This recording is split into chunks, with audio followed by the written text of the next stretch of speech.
History in the making. Healing to be awakened.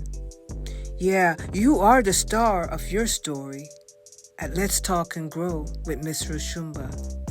You know, my son is born on a Wednesday. Seen and felt because they are the largest group. And so my we got your back. No, we're not perfect. So now you know it's time to grow at Let's Talk and Grow with Miss Roshumba. Let the healing begin. welcome back to the final part of our conversation with Dr. Damon Flagg, telling his story of his leadership, destined to lead, formed by his community, this society as a whole. So we were talking behind the scenes about, you know, what I experienced through having 5 brothers myself and a young male son, and what it's like to be a black male in America. in America, Oh, young. woo. I say, When you out in the community, what do you Mhm. feel? When you're moving around, going to the store, what do you feel? What do you see? What do you sense? tension. I feel tension, pressure, like I'm in a pressure cooker, and I'm trying to hold and keep my composure and my disposition intact. Because once a black boy or a black man lose their Innocence? their sense of disposition and react out on their emotions, Yeah. It's done. that's what the white man want us to do. And I have to call it like it is. Yes. There is no one goes through in America, in the world, what a black man have to go through. Yes. And then to raise, when you have boys, you got to teach them. Like I share with my counterpartners. I said, we have to tell our black boy, if you get pulled over by a police, don't say a word. Do what they tell you to do and keep your mouth shut, boy. That's what they Yeah. say. Yeah. And my children, they didn't understand why I'm telling them and teaching them. The home is the foundation. That's the foundation, the home. Yeah. Because if you don't teach them, then the street's going to teach them. And if you don't discipline your child and you spare the rod and spoil the child, what the Bible says, then when the police officer, when they discipline, they're going to abuse your child. Yeah. And I may want to add to what you're saying is, it goes back to what segment 1 and 2 spoke about. You know, parents Right. may want to shape their children Uh-huh. to foresee those dangers, but that's one of the hardest job there is. Yes. Because you're trying to give a vision to the youth that they have not yet seen. Yes, You want to tell them indeed. to watch out for the big bad wolf Mm-hmm. when they say, I just want to be a kid, don't tell me about that, your life was yours, you're old, you don't know, mine is mine. Right.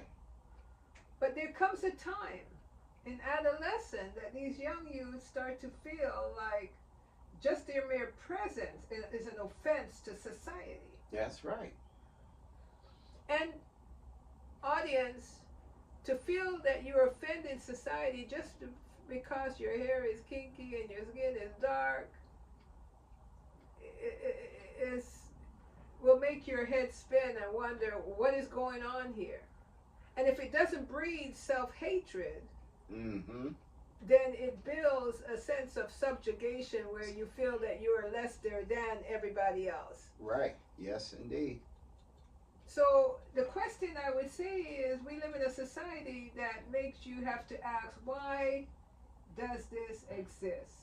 Mm-hmm. And if anything, we, the people, must take it into our own hands to educate our children Right. about what happened, not just in our life, but as a history Right. within this country. Right. I must support those educator of history in our community and those that are not in our community, because they're those of other races Right. Yeah. that know the importance of knowledge Right. of what happened, because it's that helps them to stay on top. That's true.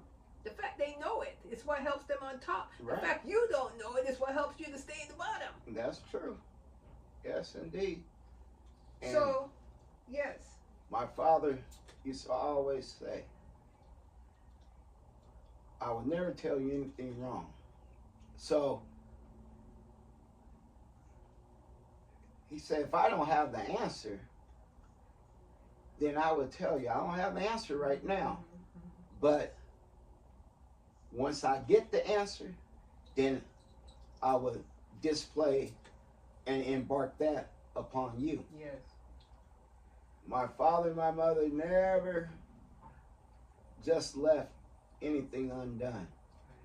They were very punctual about Yes. everything. And that was the system that I was accustomed to. If you're going to do something, my father said, I don't care if you're going to dig a ditch, but dig that ditch to your best capability. Because if another man have to come behind you and do your job, then you shouldn't have done it in the first place. So, as we Yo. speak to you out there in the universe, Yes. there's a lot of homes that there are no fathers. Mm-hmm. No black man to tell that black boy what he just said his father told him. But there are black men that have experienced what it's like to have born here, go through it, to go make it through adolescent, and to become one that has gray hair. It is dependent on you to be that mentor Right. Yes. to that young youth, That's true. because they are searching, and we know when they're searching. We know when they hit 12, 13, 14, Mm-hmm. and they're looking for that role model. So if there's a system that is in place to know what to do when we get there, Mm-hmm. then we must say we know what to do when they get there too. That's right. So your right. life took a journey, and I want to say into the gangster life. You're correct. Let's talk about that. So, Were there moments that you felt the deep regrets? Tell me what happened. What made you decide to go and become that individual? well, once again, just from my childhood, Yeah. what transitioned, like I shared with Yes. you, from elementary school and not fitting in, Right. and that transitioned to junior high school. Yeah. And when I got into 8th grade, we used to have football games after school, Mm-hmm. which the community that I lived in, Mm-hmm. it was majority whites. Mm-hmm. But I say maybe 2.5 to 3 miles away. Mhm. No, not even that. Yeah, I would say about 2.5 miles away was another community that called Lincoln Village. I was raised in Rosemont, Okay. and that's, like I said, east part of Sacramento, Okay. on the borderline of Sacramento County and Rancho Cordova, Okay. Rosemont. Rosemont. But Lincoln Village had more African Americans. Okay, and Rosemont was more white? More whites, Okay. yes. And Upper class. upper class, yes. It was definitely considered middle class. Okay. Middle class. And the black kids from the other community, which is Lincoln Village and White Rock, North K, they did not like us blacks that reside in Rosemont because we not You're upper class. right. We're upper class, They- so but- they looked at us like we preppy, you know, and we soft. Now this is where class matters. Yeah, you're black like me, but you're upper class. Mm-hmm. So Right. there's a division. Yes. You know, we're black, we're over here poor, suffering, you're over there making it. Right. You know, so we're Mhm. gonna divide on that level. Right. So- Because I don't have broken down cars in front of my house or in around my community and couches and people hanging out. So how did this lead you into a division then? And this is how through that division that started a rivalry. Mm. So this is how we ended up playing football after, and we would play against all the other little black communities Mhm. around in a 1 to 5 mile radius. Yes. And that led to one day when we graduated and we went to Hiram Johnson because Rosemont didn't have a high school at the present time. Mm. And so where the Folks from the Rosemont. cutoff line Mhm. was Lincoln Village. Okay. So if you live from Lincoln Village on west, then you went to Hiram Johnson. Mm. Which is a prestigious high school, I would imagine, at that. Well, at that time, it was pretty much became very rowdy. Okay. Very rowdy, because now you have the blacks. We're coming from the east part of Sacramento, Mhm. and that's considered the suburbs. So when we went to Hiram Johnson, we had students from Tahoe Park area, from Oak Park, from South Sacramento, that all used to attend at the school. Okay. So my black childhood friends that I grew up with in Fruit Ridge and Oak Park, Yeah. they didn't like my new friends from Rosemont and Lincoln Village. So after school, and this is all in the 9th grade, the first year, Yeah, high school, yeah. that they used to beat them up. Mm. My father was still renting out our home down there in the Fruit Ridge area. Mhm. So I used to tell them, those are my friends too. They're like, oh no, they soft. You know, they whitewash. No, they soft. So one day, going back to the junior high school where we used to play football, I said, look, we all live not even 3 miles away from one another. No one like us. No one. I was 14 at the time, 14 going on 15. Mhm. I said, no one. We need to come together. Mhm. Mhm. And I said, we want to be East Side family. So I made up the E like this. And then I made up the S. And then the F for family. Mm. And then I said, no. No, we're going to be East Side Pyru. And Pyru is a offspring from the Bloods. Mm. but we're together Yes. as one. Yes. It's just that Bloods wear red, Pyrus wear burgundy or quote quote cranberry Okay.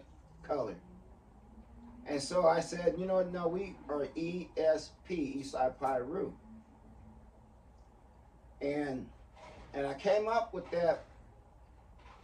I had a friend named Sporty from Pasadena, LA, and he was like, Mad Dog. That's my street name. Because I had a temper, ladies and gentlemen. I had a temper. So That same frustration that we talked about did not go anywhere. Right, didn't go anywhere. It built, if anything. Oh yeah, that was the foundation that was established with my parents. I lay out my own foundation on top of that. Yeah. And Sporty said, Mad Dog, you're not a Blood, you a Pyru. I said, Pyru? He said, yes, because Pyrus are more violent than a Blood. And we ended up taking that culture from Southern California, where the Bloods and Crips, originated from. Yeah. Sacramento had adopted that as well. Yeah. The same identity. And the other Pyru set was Valley High out in South Sacramento. But because I came from Oak Park and my family, my grandmother and my mother, like I said, my grandmother like one of the first African American women to move in Oak Park when they allowed blacks to move in Oak Park. Because Oak Park was considered middle class. It was whites. Suburbs. It was whites. Wow. So for all you guys that don't know or think you know, Oak Park was a middle class white community. And I think it's reverting back to that now. Right. They're yeah, taking it back. they are. That what's the word? Gentrification. Gentrification. That's already is in the movement. That. Oh, go ahead. I was just gonna say no history. Mm-hmm. When we know history, we know that there was Right. once a redliner going on. Right. You Yeah. couldn't Yeah. live there. Yeah. Definitely red line. Okay. And they brought it back. And Oak Park is not South Sacramento. It's part of Midtown. Yes. That's part of Midtown. If you look it up on the map, through your GPS, they're going to say North Oak Park, and then it's going now all of a sudden they got South Oak Park. But it seems like part of being a part of your own leadership and definition, you could start making names and calling, who, Right. where, and what, and so on. That's Right. part of destined leaders. Yes, So- that's how, when I broke it down to the community, they all was a bore. So when we went to school, we all stuck together. And because, like I said, I came from Oak Park, and I had friends there, and so Oak Park and East Side, Rosemont area. right, we became allies Okay. as one. Now we're talking about, this is 1984, Okay. 85. Okay. And that's how Oak Park and East Side to this day are as one. Yeah. So anything transpire with Oak Park, East Side's gonna support them. Okay. So what did a lot of these young youths all have in common? All what we had. Other than, Anger, Anger. frustration, bitterness against anyone and everyone. and society. Society overall, because we wasn't accepted in society. Right. That right there just want to be just like the other little boys, want to play. Yeah. We want to reap the same benefits. We want to be treated equally. Yeah. And that's all what we were looking for. Were there majority of the youths, were their fathers in the home or no? Vast majority, the black man was not in the home. Absent. So he was completely absent. Either he was on drugs, or he was selling drugs, a pimp, a hustler, a gang member. That was the time of crack cocaine too, wasn't That it? was the crack era. Yeah. Academic. That's when it really was terrible. You saw in the community, blacks, vast majority looking like zombies, would sell your mama clothes off of her back.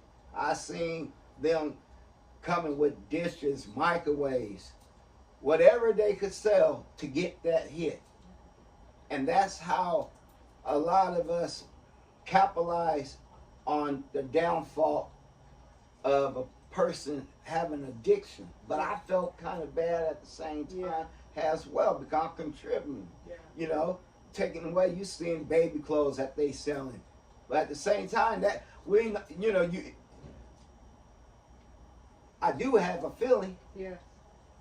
but at the same time, that money looked good. Yeah. So I'm just like, shoot, yeah, I'll take them baby clothes. Because the money represented what to the black youth of the time? What having money would represent to your sense of self? Money stand for power, because that's the way we looked at it, the way that the white man moved behind economics. Economic. To And this day. To this day, it haven't changed. Is for the tangible things in life. Yes. That's what they're focused on, and they don't, by all means necessary, they don't care, Miss Roshumba, how they get it. They don't care if they have to step on your toes, if they have to move you completely out the way, and that means put you to rest. Kill you. Kill you. Quite frankly, just being blunt, kill you, take you out, and then all of a sudden, the next time you see that individual is on a T-shirt. And this is the thing, that money is the ruler of all evil.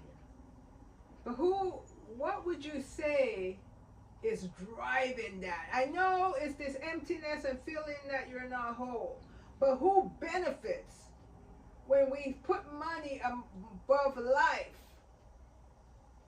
Mm-hmm. Who benefits when we say we will take and whatever it takes to get that money? Mm-hmm. What would you say now? The actual, I want to say, puppeteer behind that That screen. that screen. Mm-hmm. The puppeteer is our own insecurities, and the insecurities Come from not having a proper education, not feeling like you wanted in society, sometimes not feeling like you even wanted at home. Yeah. So when I sought out kids at high school, I look for the ones that sitting underneath the tree by themselves. I go over there and speak to them. When you're looking for them to come and When join I'm the looking team. for them to join my organization. Okay. So And I'm in the progress of recruiting. okay. And as I'm recruiting, and as I'm taking them on, I'm being looked upon as a big brother. Yes, the mentor. Yes. The mentor has come. But where will he take you? And So you, I took that, Mhm. And I saw that because I have a discernment. Mm-hmm. That's what the Lord gave me. Mm-hmm. Holy Spirit, I have discernment. I can tell and read right through you. Yes.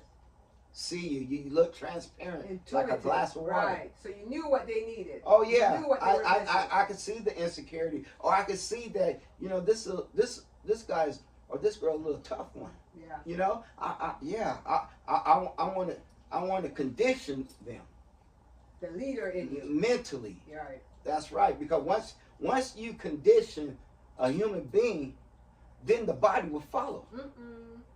You don't have to force anything. You hear that? Say it again, Brother Damon. I said once you condition The mind. the mind, then the body will follow. And once you cut off the head, right, the body's going to fall. So I knew once I get them in the mindset where I'm at, we're going to be a force to be reckoned with. And that's what we did. If we had to rob, we robbed. I'm talking about rob stores. So they're following you now because you got them in the mind. Right, I got them in the mind. What did you tell them in the mind to make them follow you? I told them there's no one that's going to look over you and care for you Nobody's coming for you. like I do. I give up my life for you. That's how much love I have. This is because this is what they looking for. This is what the little black kid, little black girl are looking for love. They want to feel like want to be accepted. So once they feel that security that I gave them, then it was easy for them to follow me. That's right. And I feel so much remorse for what I have done. I had to take action and accountability for what I have done. And what I know now, I said, Lord, I can't make up what I did yesterday. But who I was yesterday is the reason why I'm the man who I am today.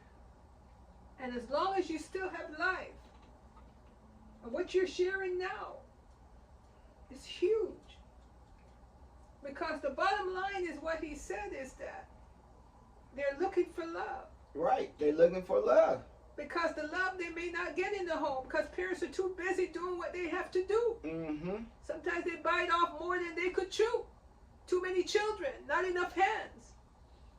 You know, not a good, the school system Right. is not there for them. Right. No. There are no mentors coming for them. Mm-hmm. Most of them, their fathers are gone, incarcerated. That's right. And when they go out in the world, it's clear that nobody wants to see them anywhere. Mm-hmm. We don't want to see you, black man. You're too tall, you're too dark, you're too this. We don't trust you. Right. So when this gentleman comes along, having felt that himself, he knew the language Right. that they wanted to hear. Right. I knew them. I knew what they wanted to hear, and I know before, as I'm conditioning them, the first step is a friendship with them. See, I have to start a friendship, and that friendship is, hey, I'm going to McDonald's. Come on, you go to McDonald's with me. If I buy something to eat, I'm going to buy you something to eat. So that led to that friendship. That led to that trust. You see? And then from that trust being established, right? Then then the respect sets in. See, these are the things, the steps and the bricks that I lay down. And then from that respect, then you get the loyalty. Because now they feel in debt to me. Because I never abandoned them. I always include them to in everything I do. If I'm having a barbecue, we all having a barbecue together. Come on, let's all drink and marry. Because I know what you're feeling, because I once felt that too. You're right. So I've come to help you And to feel whole. And this is how you make a person feel like you said, a whole, has one. Because they feel the love. They're getting the undivided attention. Yes. And with that, I utilize what the good Lord have given me. I used it for evil. And I was a chief sinner. I mean, I did some things that I not proud of, but it's in my world is be killed or be killed or not to be killed. Yeah. 2 men in, 1 man out. So I'm not allowing anyone to take me out. I'm coming for you. I'm that dog. I'm coming for you. I'm not playing with my enemies. Believe me, I'm coming. But we got rules to the game as well. Yeah. Sometimes I might see my enemy, and he might be with his family, and I look at him and be like, yeah. I'm going to give him what we call a pass. And he knows that. I'm going to give you a pass. Because that's the respect. Yeah. That's the respect that we do have. But at the same time, at the same time, if you just sneeze wrong, I'll take you out.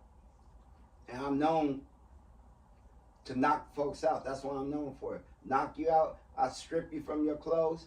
Because see, getting knocked out, that will heal. That bruise will heal. But being humiliated, your clothes, taking your shoes, taking off and throwing up on the telephone wire, that's going to be an imprint for the rest of your life. Psychic trauma. That's right. So then they have a tendency to roll over and be like, I want to be on your side because I'm showing strength. I'm showing courage. I'm showing fearless. And this is how what we do. And when people call you a nobody, we call you a somebody. And then I got more, I came from education down, like we need to educate our peoples. Yeah. And there was a great transition that happened in my life. Transformation because I wanted to be like my father. Yes. I unfortunately, I was one that I had a father. I had a great father. I had a great father upbringing. Dr. Flagg, highly educated. Yes. Had a PhD, a doctor's degree, 5 masters and multiple awards. My mother had a master and she's a Bible teacher. Yes. So, as I went through that transition from within me, where I say I saw too much killing, saw friends getting killed, homegirls getting killed, babies and innocent bystanders getting killed. We could have a shootout in the middle of the street, broad daylight, on Sacramento Main Street. Police won't even come. They right down the street. I've been told by the chief of gang task force that you doing us a great service. Mr. Flag, Mr. Mad Dog. Go ahead and kill each other up. Because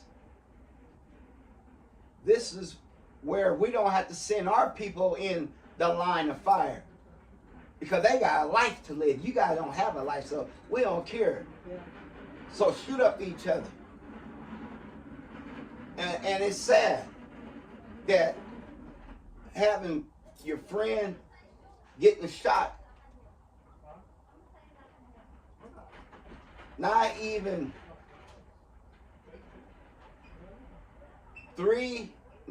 two city blocks long, there's a fire department. Won't even come. Won't even come. And when they do, it's not even about the wounded. Now they just want to see and arrest how many people that they can. Because this is how they get promoted. And after going through all of that, I said, I don't care what the neighborhood and the community go through. I want to be like my father. I want to raise my children, take them on vacation, be a family as one. And I have 4 boys and 1 daughter. And I said to the streets, to the game, yes, put our children in the rightful position. Even though that if we didn't put our children or our own self in the right position, then yes, don't deprive the youth. We need more doctors, lawyers, judges, teachers to put them in the right position for we can make a difference, for we could help our people. But I used to tell them, you come here, you obey me, yes, Mad Dog, I do anything, but you jump the broom. Because you can't even respect the fact for your own mother or your father. If you have a father, the respect and honor comes from home. That's the first thing you should honor is your mother and father. But you come over here, I tell you to do anything, you do it. And when I saw the power that the very words and the tongue, how powerful it is, just think about the tongue doesn't have not one muscle, but it's the strongest. It's the strongest part of our communication, of our communication and of our body. Driven by the heart and the mind. That's right. The heart and the mind is where it sends it through. Mm-hmm. So that's right.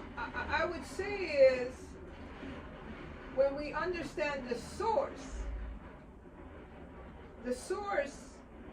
of the discontent that created that nuance. I like to use the word nuance because it's easy to say that Sharik killed Jarik and took her and did this to her, sold her out here to sell her body and all of that. But it's important to go back to the source, the beginning. Right. The innocent baby that turned to that young boy or young girl that saw that they had no value. Right, yes. And it appears to me that there was this fight to say, I matter, when the system said you didn't. Correct. But if you swallow the fruit, the one sitting under the tree, like you mentioned, empty, lost, looking ahead and saying, is this what my life is going to be about? And so here comes the man that understood what that may have meant for him. Right. And what you need. And so that was where the connection was made to say, come over to our team. That's right. But we must go to the origin. Mm-hmm. And when you spoke of the fact that the family dynamics is Right. important. Yes, very important. And the family dynamics is trying to raise you to be a healthier version of even them. Right. That's So right. we must ask the question, folks, what did they see that they tried to translate to you, that you tried to translate to your own? And how important is it Mm-hmm. to go back to the beginning? And what does that beginning look like? And will it make a difference Right. into today, therefore tomorrow? Because it's like I said earlier, we want our children to be a better version of us. That's right. Yeah. But we must face it. We live in a world that is definitely challenging because there's so many devices that got our children's mind and their hearts and leading them. Right. Yes. The computer. The computer, the TV, The cell phone. the games. Right. Their cell phone. And That's what's raising children. exactly. And if they come into the world already empty, and the world, you don't even have to pick up any of those things, but just walk outside as a young black male and you already know that you need to run and hide. Because Mm-hmm. no one wants to see you. Mm-hmm. No one wants to see you. So, there was a time that on the weekends, black folks would come together, bring food, and Oh, sit yeah. and talk. Not Yes, just party, not just Right. party. Right. The 60s and 70s was, let's talk about it. Let's Mhm. talk about what we could do better. Right. Because if we're bringing children in this world, we need to be all hands in, all minds That's in, right. and being able to raise them. That's right. That old saying, it take a village Yes. to raise a child. And that's why I appreciate you today Mm-hmm. for being honest and telling your story. Even as uncomfortable it may be to your heart, Right. Yes. you know, and to your soul, Mm-hmm. you know, and to tell it. That's such a personal journey. Right. Yeah. You know, so much respect to you. And so I would want to say, what did you feel the effects of that life has, the effects of it on you now as an elder? Did you feel that the impact of it came back to you in any way or another, or? Like I said, I always been a leader. I'm a trailblazer. I conquered the jungle. And it's not boasting, not bragging. I was the first notorious gangster here in Sacramento County history. I did a lot to get that respect. Even from the streets to the prison system, even with the BGF, the Black Guerrilla family, they knew of me as well. They're like, young blood, yeah, we know who you are. We pull up your paperwork. And for those that don't understand what I mean by paperwork, that means your background, your history, where you came from. That's what they mean. To find out truly who you are. Because the tongue can say many things. And that led to being really strict on my children. Everything what my father taught me and my mother that I did not apply, then I made sure I passed that application to my children. And they received. And they received. Oh, but they fought.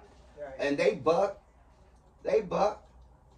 But But my father said to me, Damon, where I was weak, you be strong. Yes. So when my father cut that biblical cord at the age of 16, I got kicked out the house. Well, he was sitting on top of the hill. He cut the biblical cord. He stood on top of the hill and watched me run. Because I was so defiant and hard-headed, he couldn't do anything else. Right. Getting a whooping, I was already immune to that. Yeah. That that didn't have too much effect on me. Not You were strong anyway. right. Big. Right. Not at all. And when it came to me, to my time raising my children, well, when I had to cut the biblical cord, and when I cut the biblical cord on them, I didn't stay on top of the hill. While they ran down the hill, I walked behind them. When they didn't come home, I went to go look for them.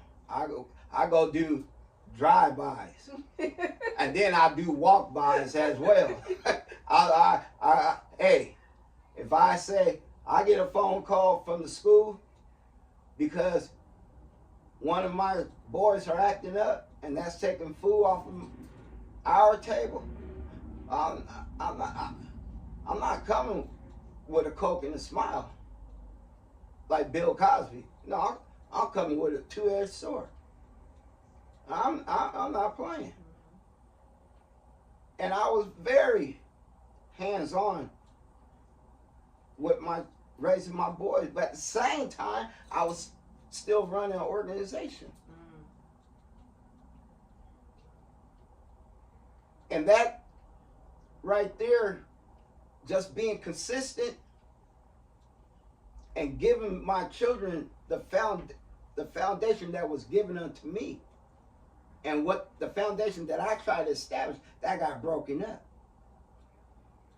Because I couldn't, how can I plant seeds on a concrete floor?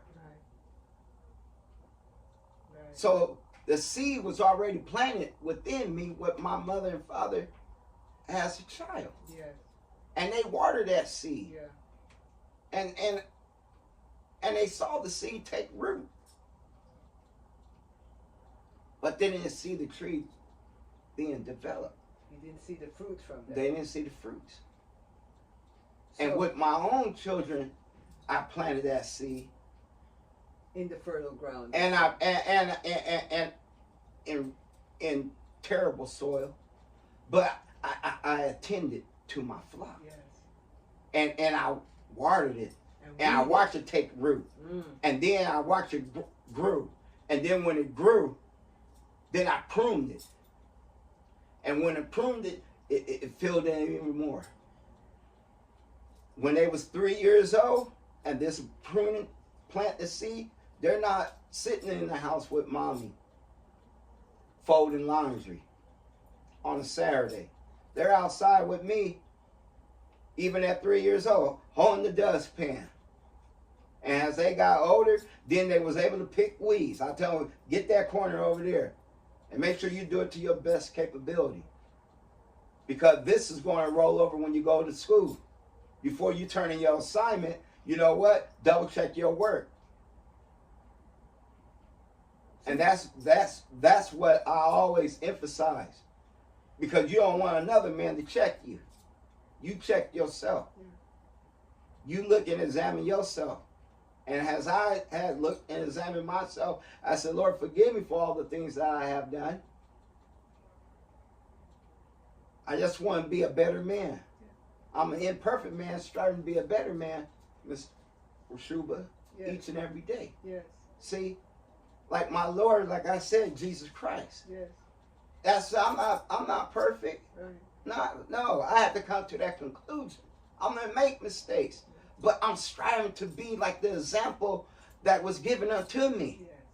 And that's my spiritual father, my heavenly father. Right. But my earthly father was my role model. I didn't look at no football player, no basketball, soccer, the school teacher. It was my father. I want to be like Frank Eugene Flagg.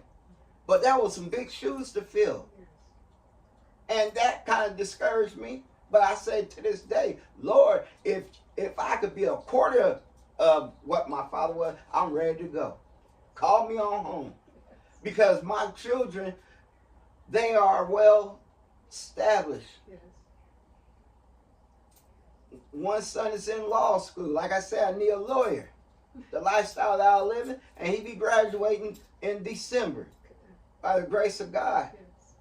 My other son, that's my second oldest son. My oldest son, Randy, is a designer, architect. Yes. He's a drawer. He draws. Then my other son is a recruiter for the reserve army. Yes. Then my other son is now about to go and play ball for the CFL League, the Canadian Football League.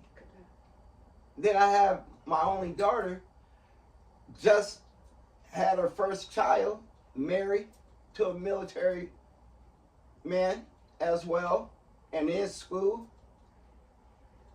and had to do a setback because she had the baby, but she was running track and she's still on track. So I'm blessed. Yes. Even though that I had a stroke and a seizure, you guys, and I was completely paralyzed. But see, this is what I want to share with you, how good God is. Yes. See, they told me I would never be able to move. I would never be able to walk. I had a stroke and a seizure.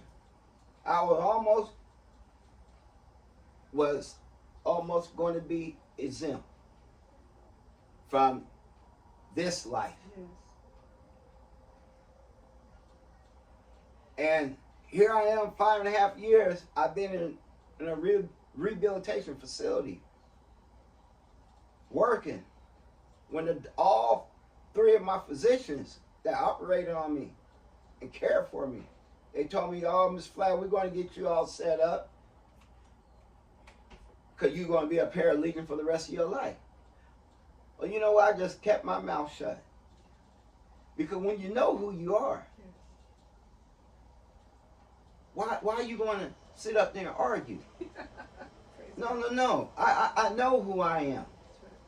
And I know where I came from. And I know where I'm going. And that's the key. If you don't know where you came from and who you are, then you don't know where you're going. But first you got to get your history. Yeah. Get educated. Yeah. Listen to those who've been down that road before you. Because we just trying to prevent you from going through what we went through. Yeah. So like I said, the things that I didn't apply in my life, then I'm sure enough going to give it to the next man. Yes. Because I was a hindrance. And my father said, "Damon, if you're a hindrance, don't hinder another man. Step down and let the next man step up."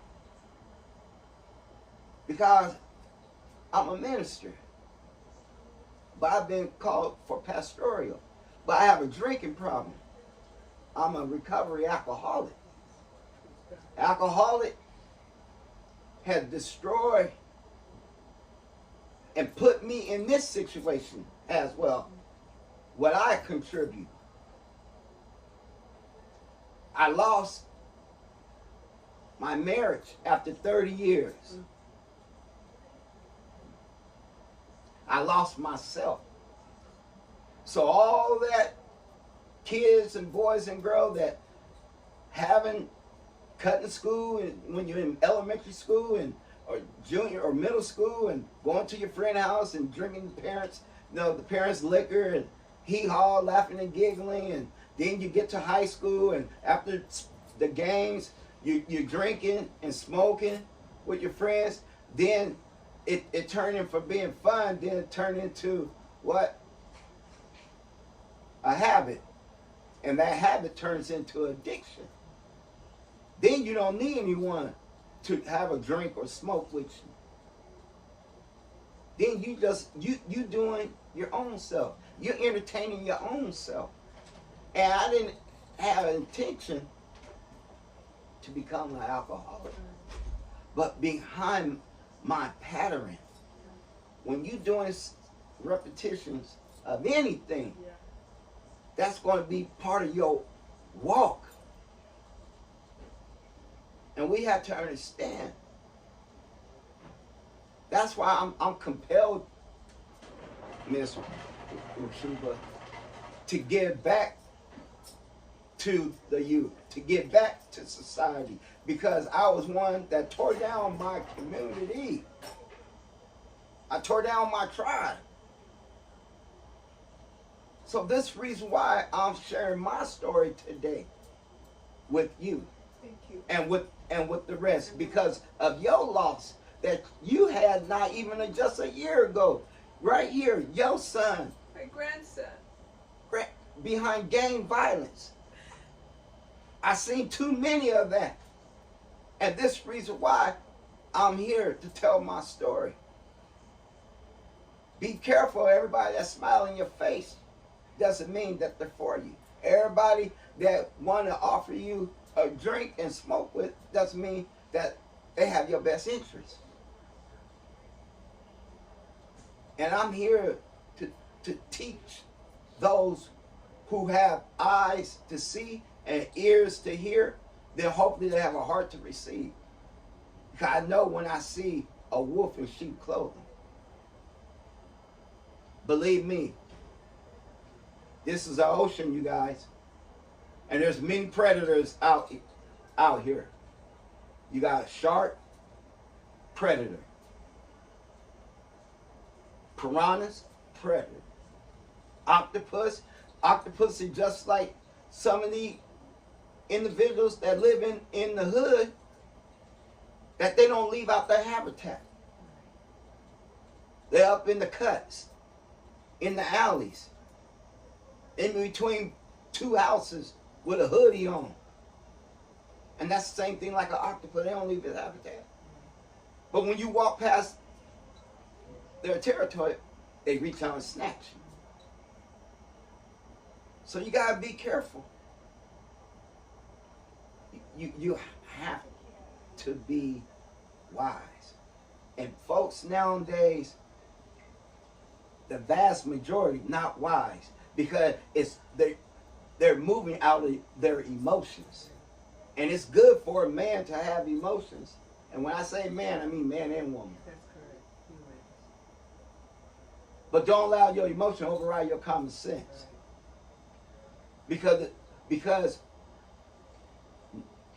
10% of what transpires in our life, if it's negative and we got a negative perspective, then the other 90% is the way we're going to respond, the way we're going to tackle that situation. See, I always say you only have a 1-bedroom apartment, like a studio, up in your head. Yeah. So what's going to reside there? Positive or negative? Choose this day. You understand? So if you got a positive perspective, then when a situation that you see through your lenses, then you're going to tackle that problem. You're going to uproot it. But if you got a negative perspective about life, you're going to take a weed weeder and you're just going to hack it and cut it flat with the surface. Yeah. But guess what? The root. You didn't get the root, and it's going to grow right back. So that's why it's very important that you surround yourself. If you don't see and you don't have anyone that you could speak to, that could give you sound advice, and you said there's nobody out there, well, I'm letting you know, Damon Flag Senior, I'm out there. And I'm here. I'm here for you. I love you, but I don't even have to know you, because it's the love within my heart. Because I've been told, Miss Roshumba, whatever you do, my father said, whatever you do, do it from a sincere heart. Just as you doing this program. You don't have to do it. Not at all. After the loss, not even a year with your grandson. But you here, thinking about somebody else besides yourself. My father always said that, my grandmother-in-law always said, think about somebody else besides yourself. Regardless of what I go through. Look at this right here. Right here this is Oxygen machine. oxygen tank. This is oxygen tank. I'm on oxygen. I'm not fully walking, but my mechanics are moving. Not moving like it used to, but I'm moving. I used to have to get rotated every 2 hours. Every 2 hours. I sit up in that bed. I said, Lord, I know this ain't the way I'm going out. I've been through too many wars, too many battles, and I have conquered. I have conquered.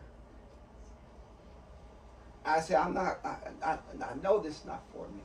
And so in the middle of the wee night, I'm up here trying to move my fingers, and I start moving my fingers. Slowly but surely. I start to raise my arm up. Then I started moving my arm back and forth like the tin can man in the Wizard of Oz. Got a little oil on my joints, and I started moving. Yeah. God didn't give up. You No, didn't give up on God. no, I gave up on God But God because I didn't was give up on you. frustrated, especially after he took my father. That was a dagger. My father was my best friend. Going back what I was saying, I had an excellent father. It wasn't a rock he didn't turn over. He was a pastor. He preached the word in season, out of season. Did he pass before you ended up being Yes, sick? before, yes. So he To didn't this- see you like this? No, not at Okay, all. well, thank God for that. No, not at all. My father and I had a very unique relationship. Yes. My mother said, I never seen a boy that loved his father so much. My father was my best friend. And there was a lot of allegations that came to my father. And he always said, don't tell me about Damon. I know that boy. And then he said, well, whatever the situation was that boy drinking? Oh, shoot, don't tell me about that boy. I know that boy. Yeah, I know that boy. And as he was being persecuted at his own church, behind my own actions and conduct. See, when we think we just doing me, you know how you guys say that? Doing me. I'm doing me. Yeah. But what you doing to somebody else that also is connected to you. Your mother, your father, your grandmother, your brother, your sisters, a real, true friend. You affecting someone. You're not in this by yourself. And I'm here to let you know, I have broken a lot of hearts. I have done a lot of damage. I've been to a lot of funerals. And I said, Lord, you kept me here. At the age of 18, I was told I wouldn't even make it past 18. I was out there. I didn't, the streets didn't run me. I ran the streets. And like I said, if you was my enemy, I had no mercy on you. See, I say, if you stand behind me, I will protect you. If you stand beside me, I will respect you. If you stand across from me, I'm going to destroy you. And these are the golden rules that I stand by. I used to, but now I'm a new man. And I thank the Lord because I found out at the end, you guys, the very ones that I used to die for is the very ones that didn't have that neutral feeling. And And when the Lord took the veil off my eyes, Miss Roshumba, I said, wow. So when that stroke and seizure hit me, and I told my children to stay off social media because I can't do that based on who I am. They all come and see me, giving me gifts, but it wasn't with good intention. It wasn't from a sincere heart. Right. They want to see if it's true that what they heard was Damon Flag, Mad Dog. Is he really paralyzed? They were praying for my downfall, and I said, Lord, and I broke down in tears. I said, I have all these grandchildren that you guys see behind me up on this wall. These are my grandbabies from my ex-wife and myself. What we have started behind our tree. These are my fruits. And I was going to forfeit all my blessings for some folks that didn't have the neutral love and respect and honor that I had. Because I'm a man of my word. If my father said, Damon, if you want to say you're going to do something, you do it. Good if or not, bad. Good or bad. Like I said, even if I ran my house, I don't care. Good or bad. I'm the head of the house. If I'm man enough to make a decision, then I got to be man enough to stand by my decision. That's right. Stand by it. Don't cry about it. But be about it. Yeah. Handle it. And from this day forth, I said, at 55 years old that I am here, Praise God. I praise my Lord and Savior, Jesus Christ. Thank you. I see, I got one more coming. I got 6 boys and 3 girls. And I have another girl. So it'd be 6 and 4. 10. And this is what life is all about, you guys. This is life is all about. And Hey, we man. thank you so Yes, much. yes. We thank you so much. Yes, indeed. Because you see, My babies. each journey is important.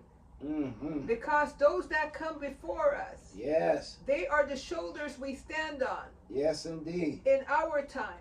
Yes. And they may not be physically here to see that we understand what they tried to share with us of yesterday. Mm-hmm. But once we live through it, and our seasons have come to put things in the right perspective, That's right. and we choose correctly, the Creator will make sure things happen for you. Mm-hmm. And the seeds now that He has sowed is what He has planted the truth in. And He paid the price. He paid the price. You better believe I paid it. For now to have these fruits that you see on this picture board.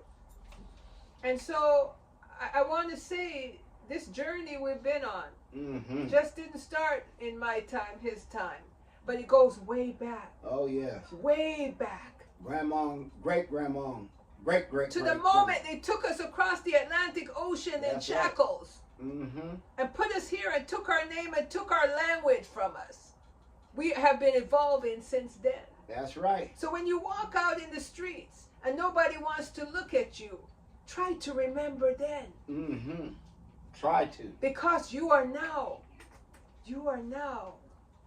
the joy of those ancestors. You will never know their name. You are the dream, the hope of the future is you in the 21st century.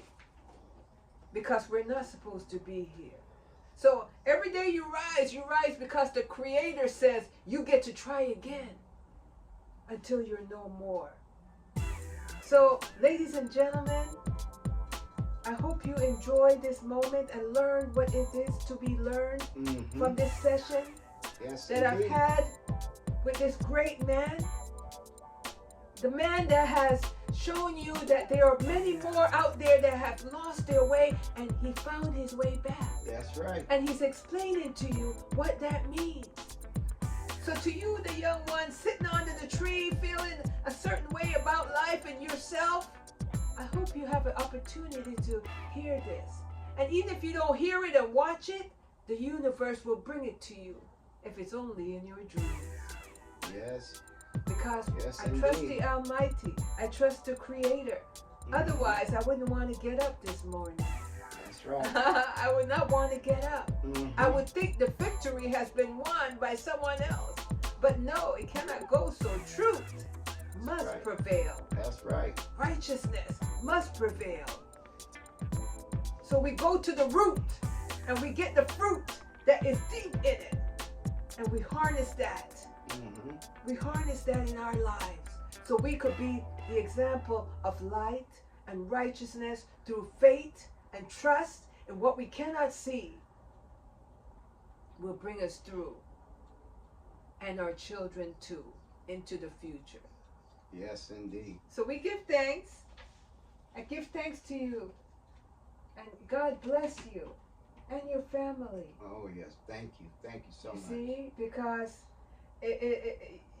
you're courageous. And when you talked about all of the things that you went through and you know what your father taught you, nothing was lost. No. This didn't come. Sometimes we expect things to align. Father teach you, you get it, you move. It doesn't work like that. No. You have to sometimes take the long way That's around. right. And you come right back Yes. to your foundation. Yes. See, I was once lost, but now I'm found. You see, Yes. and I thank the Lord for opening up my eyes. As I could see clearly now, you know the song. I can see clearly now. The fog is gone. Yes, I can see. Yes. Yes, I can. I can see the real from the unreal. That's right. Oh yeah, I see. It's many counterfeiters out there, many imposters, many. But as long as we have life Yes. and we are courageous Mm-hmm. and we speak truth to power and we trust most of all the Almighty Creator of all life, of the universe, of everything that is real, Mm-hmm. then the Creator will do the rest. That's right. So on this day, in this moment, I give thanks again for this opportunity to sit and to talk and to grow with Dr. Damon Flag, destined to lead, and he's still leading, folks, Yes, indeed. because as you hear this, it's going to ricochet in time. So thank you again for tuning in. Please, thumbs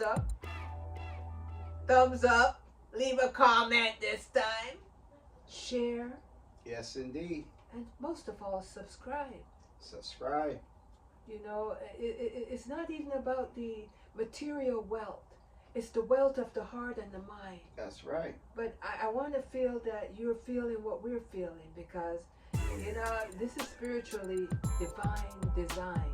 Mm-hmm. You know, it's the faith of the Almighty has entrusted in me that is allowing me to go forward and do this job. So find what you are here to do and do it well. Mm-hmm. The rest will be history. So we'll meet again as we continue down this road. I have over 88 videos as of this moment in time. Please go back and see and hear and listen. Because until we're no more, we're here to do the job. So I give thanks again for tuning in to Let's Talk and Grow with Miss Roshumba. And Dr. Damon Flag Sr. Asheo. Thank you. So now you know it's time to grow at Let's Talk and Grow with Miss Roshumba. Let the healing begin.